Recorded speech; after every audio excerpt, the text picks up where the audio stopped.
Welcome to the Road to Redemption podcast with your host, Cam Williamson.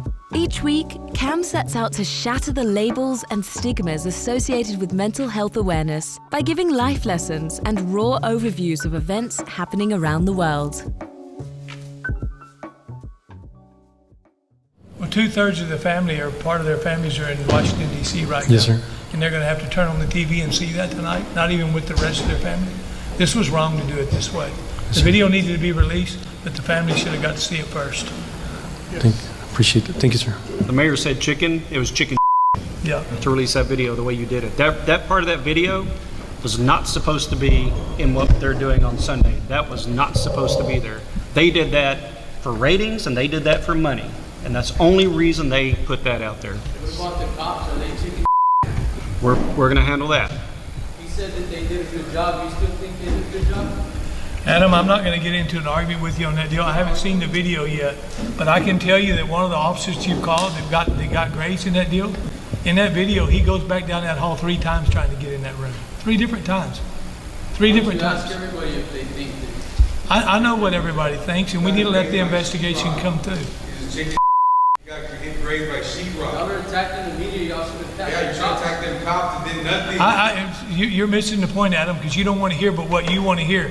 I have said from day one that every agency that was in that hallway has to be accountable for their actions that day.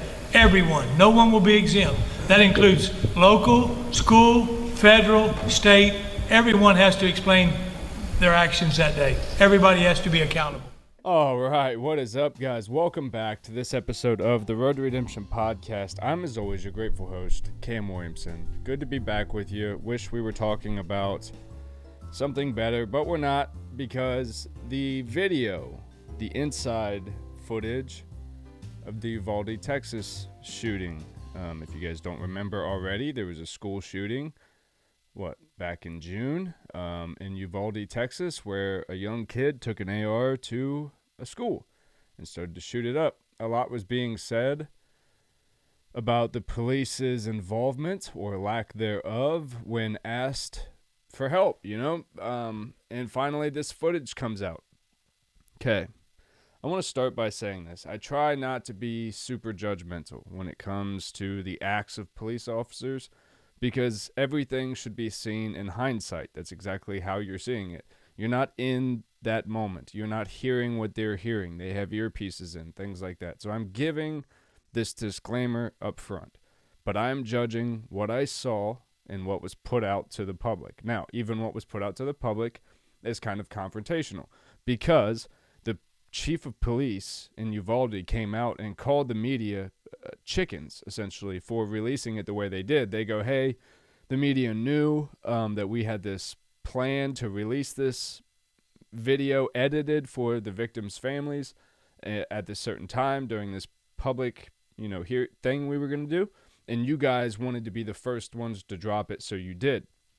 The media source, that released it put like a 10 to 30 second disclaimer going, look, we know that we could get in trouble for this. We know we're being asked not to release this right now, but we believe that we have the right to do so, and we believe the public should see it the way it was actually done. Edited a little bit for length and to, yes, be sensitive to the victims, but it's important that the people see the negligence of the police in this situation. So the video starts, and this was something I had never even heard.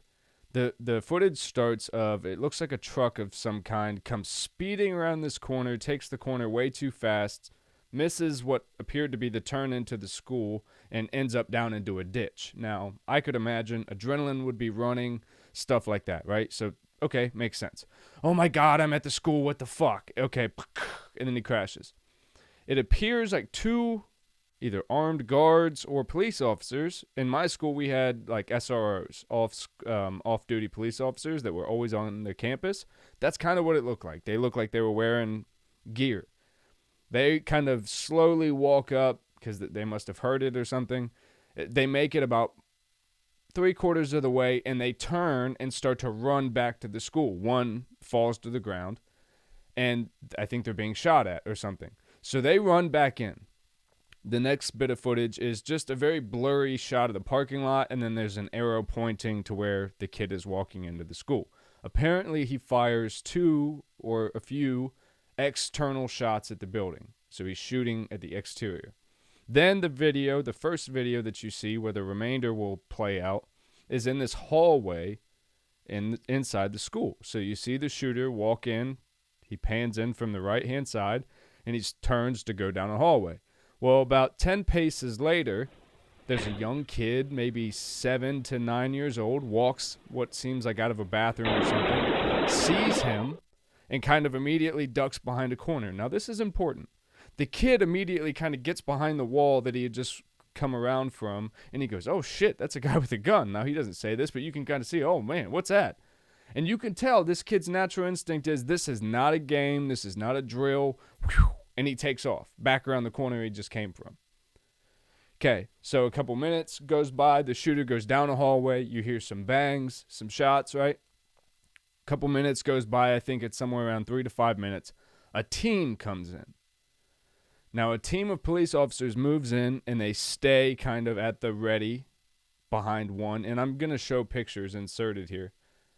They kind of stay at the ready behind the first, what I'll call line, right? Now, I would say line of coverage, but we find later they don't really know how to use that.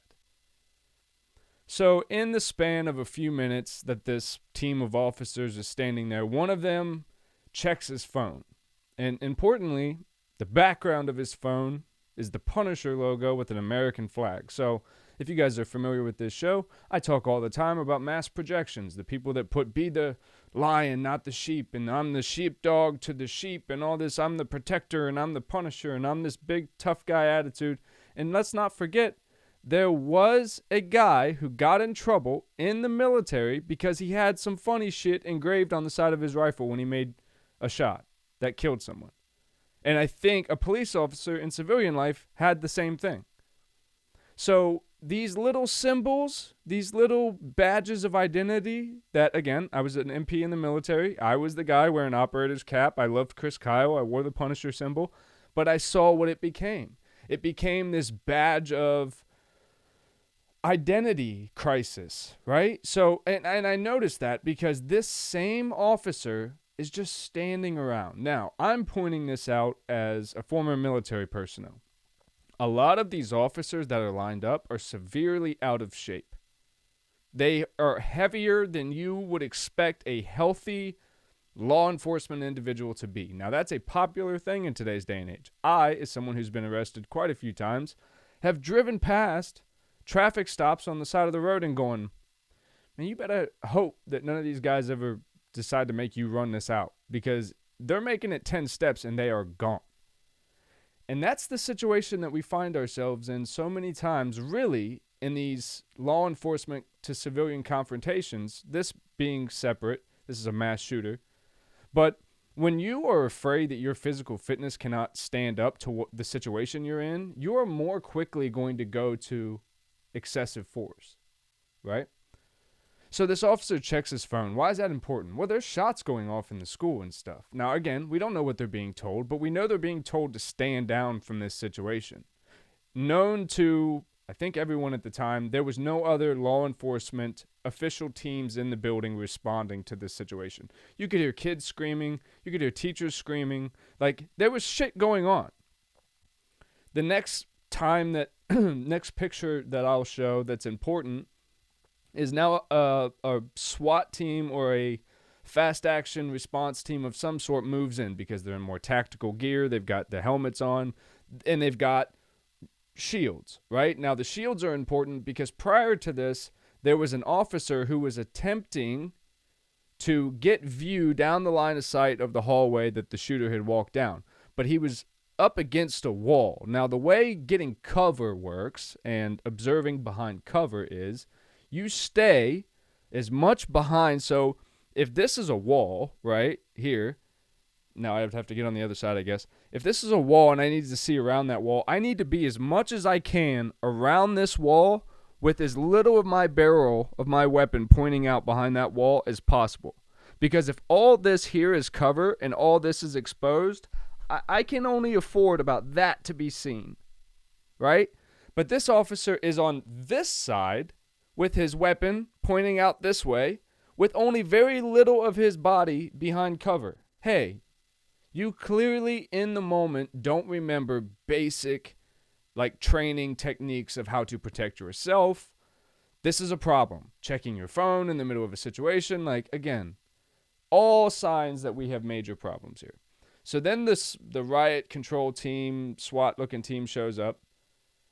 They now put shields up, and they are now in the same position that this guy was, but they're now behind shielded cover, rifles, and they've got 2 overhead. A very tactical, proper SOP for most riot response or active shooter things, because they're preparing to move forward, right? So what you'll see in these response teams is you've got the 2 guys manning the shields, and they have weapons. You have 2 guys coming over top of each of their shoulders, and they have weapons. Each person in this team is watching a different area as they move. Now, it's the responsibility of the 2 guys with the shield to move. That's their first priority. These guys over top are going to eliminate threats first.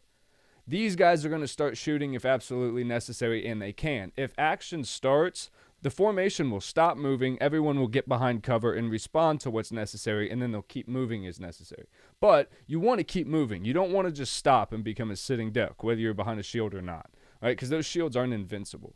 So they have all these formations and stuff that they're planning to do. Now, for some reason, these formations and these movements are still being halted. No one's moving in. No one's doing anything. Even after hearing the shots, they're putting, weapons to the ready, but no one's doing anything.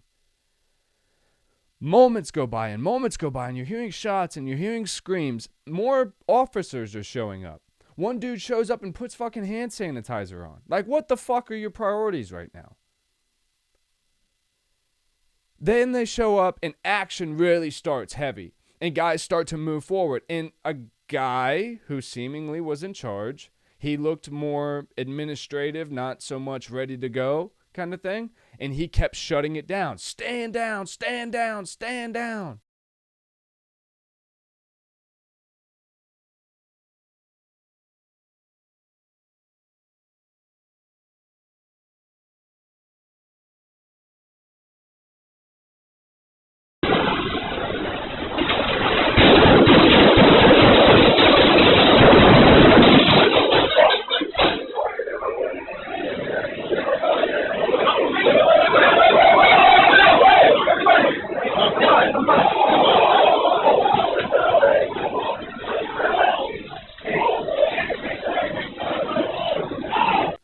What the fuck are you standing down for? Here's the thing, guys. This is why people are losing such faith in the police, and the argument of, well, there's good police out there. Yeah, these officers that responded might have been great at a traffic stop. They might have known how to talk to each other. It was a very diverse crowd that was in there, it looked like. So I have no issue in this situation with racism or bigotry. But what about just general neglect for human life? You're hearing kids be shot up. Okay, at this point, I'm not at work anymore, right? If somebody who's in charge of making decisions is telling me now, you can't intervene in this situation because of some whatever reason, hey, that's not really going to fly. I'm hearing kids scream for my help behind gunfire. What do you mean, wait? I need a good reason from somebody.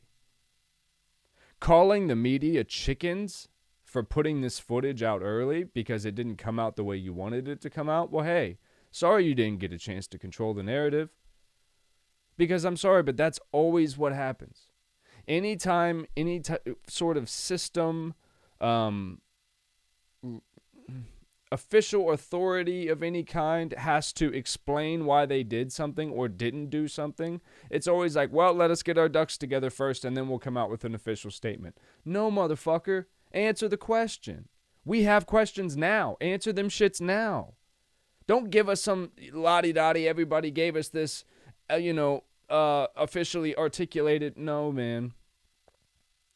People died. Kids died in a school shooting. Now, again, there was so many things that happened. Those two guys at the initial contact who saw the car accident or heard it and responded and ran away, sure, they might have got help there. Why did all these different teams just stand around? And that's the question we as parents now have to ask ourselves is, can we even trust schools? Like when I went to school, man, maybe our parents were just blindly ignorant, but they just trusted that everyone there was in the same sense of they were there to take care of us. That's why when you started seeing all these cases come out of like high school athletic coaches doing inappropriate shit with students and teachers having relationships with students, parents are going, wait, what?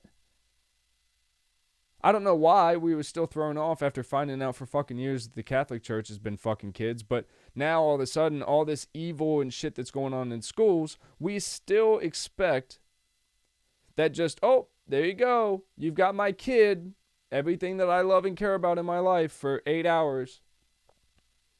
And then again, it was right after the July 4th shooting. I walked into my kid's daycare and was like, doors open, people not paying attention. I had to go put my foot in people's asses. The next day, doors were closed. Motherfuckers knew where people were going. And I said it on my show. I said it to one person, the director, and I said it on my show. And the next day, immediate changes. Because it's like, yo, I'm not about to be the parent sitting here going, if only I would have said something, if only. No, man. No, man. I talk to my kids a lot about confrontation. And I expect them to be comfortable in confrontational situations. Again, I'm not quiet or coy with my kids. I'll tell you, hey, man, you're fucking up. Like, what are you doing right now? What are you thinking right now? You're being dumb. Like, I will never call my kids dumb, but like, that was dumb what you just did. You got to understand that. That was dumb. And because if you don't understand the harshness of decisions that you make, and I only speak this way and I only get stern like this when people are being unkind. That's the only thing I will not put up with. Why? When you look at all these school shootings and mass shootings and July 4th and all this, and you see the immediate response of people is to pull their phone up and be the first one on the scene to have the footage or whatever. I've always trained my kids, first off, be kind to every person. So that way, one, if one of these situations does go down, they have no ill intent to hurt you. Remember, even behind a school shooter or a mass shooter, there's still a person deciding when to pull that trigger. So if you've always been kind to someone, you don't know if you might just get a pass, right? Now, that might be selfish, but man, you're my everything. You're my baby. I love you, and I need you to get home in times that I'm not with you to protect you. And again, we have this culture that's formed in our country that patriotism is being a Second Amendment advocate and carrying guns. You had a whole team of motherfuckers in that room lawfully carrying guns in a school. You had one dude not supposed to be doing what he's doing with that gun. And the argument of Second Amendment advocates will still be, if there was one good person in that room with the gun, they would have taken out the one bad person with that gun. You had a whole team of law enforcement. Your back to blue motherfuckers are standing right there. What? And again, chirps, chirp, chirp, fucking dead silence. Because people go, well, there was probably an administrative reason, and you don't know. Maybe they were planning the tactical response team to flank the front, and they didn't want cross shooting. Hey, there's a whole lot of shooting going on. We need to get involved in some of this fucking shooting. Right now, there's only one-way shooting, and they're shooting our fucking kids. So again, if we weren't properly trained in how to quickly respond to this, defunding the police was not the answer ever. It was always train them better.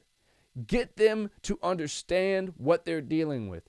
Human motherfucking beings. Checking your phone, putting on hand sanitizer, forgetting basic common movements in tactical response situations is unacceptable.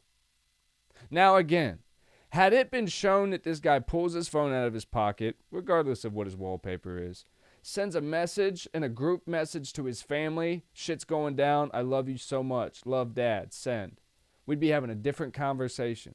We don't know what this guy was looking at, but we just know for a second he cared more about whatever his phone was saying. Dude, you got an earpiece for official business, right? You got radios on and shit. So that phone, with your patriotic ass wallpaper, talking about you're the Punisher, you're the death dealer against anyone against evil, motherfucker, it's right around that corner that you're staring at. You should see it because you're clearly not behind the cover of the wall to obscure your vision. Guys, this kind of shit, again, like, I'm working hard to get my kids out of, like, the public school system because I don't trust it. I want my kids, when not in my care, behind strict security barriers that would bar entry to them, access to them throughout the day. Not just anybody's walking in with anything in a bag. No. Now, I also understand I'm dumb scholastically, and I'm not about to homeschool my kids. I think it's important, not saying homeschool kids don't socialize, they definitely do. I was homeschooled for a year, and the people that homeschooled me did an amazing job to make sure that their kids were always involved in group activities and sports and stuff like that. So they definitely do things like that. But it's important to realize, hey, man, there's shit out there. You got to watch. And again, like when you go to the grocery store, don't just walk through the grocery store blindly thinking everybody's there for good. Somebody might be there to jack you because right now inflation is fucking crazy. Maybe someone just needs to steal some milk and you're in the way of the exit right now. And that's the only way people are seeing each other. We're watching all these videos of these different department stores just getting robbed. People just no mask, no nothing, just walking up, filling bags and walking the fuck out while people are standing around going, look at this, this is fucking da-da-da. And they're filming it, doing a narrative over for their fucking TikTok following. Look at this crazy motherfucker. Look at this motherfucker right here. All the while, you swipe up to the next video. It's a dude fucking faded out on fentanyl, and people in his house are going, look at this piece of shit. And the text over it is recording this of my narcissistic ex because now he wants to talk about his truth. And it's like, what the fuck are we doing? What? Again, we're always talking about what happened to humanity.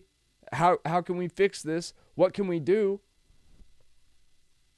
Hey, man, start asking if you know police officers in your life. Don't ask them. Ask yourself. Do I need to have a conversation with them about, is this the best job for you? Because I know a lot of people that made that a career choice that because it was the best thing for them, and they thought it was the best that could ever happen for them. And they knew that it wasn't, personality-wise a good match, or, problems were probably going to arise for them or something like that. And they took it because they saw 20 years down the line they could retire with a, guaranteed percentage salary each quarter or whatever the fuck, and they could get this many days off, and if they did it, they could afford a trip here with the kids and whatever. And it's like, okay, responsible by structures, society structure, yeah. But no one ever wants to talk about now, like, that officer that checked his phone, the one that got the hand sanitizer. As innocent as those two moves and acts were in the time, in hindsight now, it looks so, like, evil. And it looks so, like, careless and negligent, right? Whether it was or not. Again, we don't know what was being said through the earpieces. But it appears so inhumane. Why are you worried about anything on the phone when you know what's going on in that room? What business is hand sanitizer in a moment like this? And then again, people want me as a veteran and as someone who was a military police officer, and I did detention in Guantanamo Bay against some of the worst people known to this fucking planet. And people still want me to look at situations like this as a human being, still able to make my own choices and go, something wasn't wrong there. Grown ass, and I only saw men there, so I'm sorry if I missed a female officer, but I saw a group, multiple groups, teams of grown ass men knowing what situation they were standing in. A school. There was little cute pictures hanging up everywhere that they're leaning their rifles against. Yo, bro, you're in a fucking school. You're hearing gunshots. These aren't fireworks, my guy. Why didn't you help him? Again, like, I don't give a fuck what your sergeant says. I don't give a fuck what your captain says. I don't give a fuck what the guy who doesn't have a gun, who has a clipboard who's standing in front of me says. Hey, bro, you can take my badge off when I get out of here. I'm helping these fucking kids. And again, I know it's internet tough guy, easy for me to say sitting behind my podcast mic, but yo, like, I've been in situations. Again, this is why they make these shoot, don't shoot drills for people, right? And this is, I remember so distinctly, and this is a part of the problem that police officers face. I've ripped them, and now I'll empathize. This is a part of the issue that police officers face, and I remember going through it when we were training to do mounted patrols through urban areas, right? And we obviously always trained for the Middle East. So that it was set up to look like villages and stuff in the Middle East. And immediately, you would have a target that you had in mind that you were looking for throughout this, that, was a key suspect or something. So you're looking out on this patrol. If you see him, you alert people, whatever. But then you notice, like, oh shit, war and conflict is not always like the redcoats versus the, whatever. It's not the Nazi uniform versus the everybody else. It's sometimes you don't know who the enemy is. You don't know what the problem is. You don't know what you're looking at. So sometimes there is a need to pull back, figure it out, because again, we don't know the full age range of every kid that could be in this school. And I don't want to go shoot a kid that doesn't need to be shot because maybe he looks like the kid, but he doesn't have a gun, but he looks a little wonky in the eyes right now, and now we're in a shoot, don't shoot situation. So to prevent that and prevent us from shooting a kid, let's keep it back here. And again, that's a key thing that they were probably worried about. If we just go in there and start laying waste, we're going to shoot kids, right? That's who's in here. Kids and teachers, that's who died. We cannot be responsible for any dead teachers or kids. But are you not directly responsible by just standing there? That's the thing that this social media craze of social justice warriordom, warriorship, whatever the fuck you want to call it, is proving to people. It's like, yo, how much is this silence is violence? And if you don't have an opinion, if you don't take a stance, you're equally responsible. Okay, but what about in real life when you're just standing around with your thumb up your ass, looking at your phone to check what time it is to see how long before lunch or something? Yo, people need to be held responsible. People need to be taken off police forces. And when we have immediate acts to try to cover shit up, and a chief of police or whoever comes up and goes, the media is a bunch of chicken shits for putting this out to you guys and blah, blah, blah, blah, blah. Hey, he needs to be taken away now, off his power, because he's clearly trying to cover up information that should be shared. Again, if this was shared out of context, prove that shit.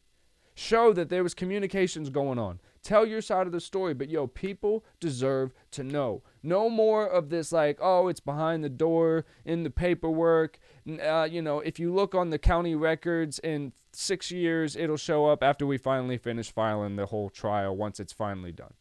Then you guys can find out everything. It's like, yo, we're in the middle of everything collapsing all the time. You think most people don't give a fuck about the Uvalde shooting now. This is only coming up because it was trending footage on YouTube and TikTok for people. Again, kids died. Old ladies died and shit. And people already are on to 6 other shits. The July 4th shooting. There's so many other. I love you guys. It's disgusting. It's absolutely fucking disgusting. Everything. It's fucking sick. I love you guys. I hope everything is good in your lives. I hope your families are safe. I'm sending my love.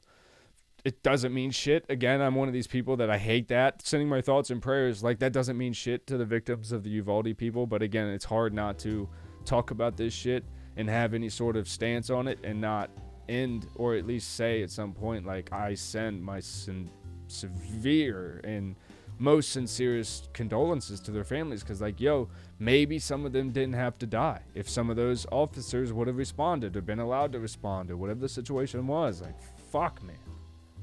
Let me know your guys' thoughts. Do me a favor, thumbs up this episode, subscribe, hit the bell if you want to see it as soon as it drops. If you're listening on iTunes, hit the subscription button over there, rate us. That really helps let people know what you think of the show. And yeah, we'll see you in the next one. Love you.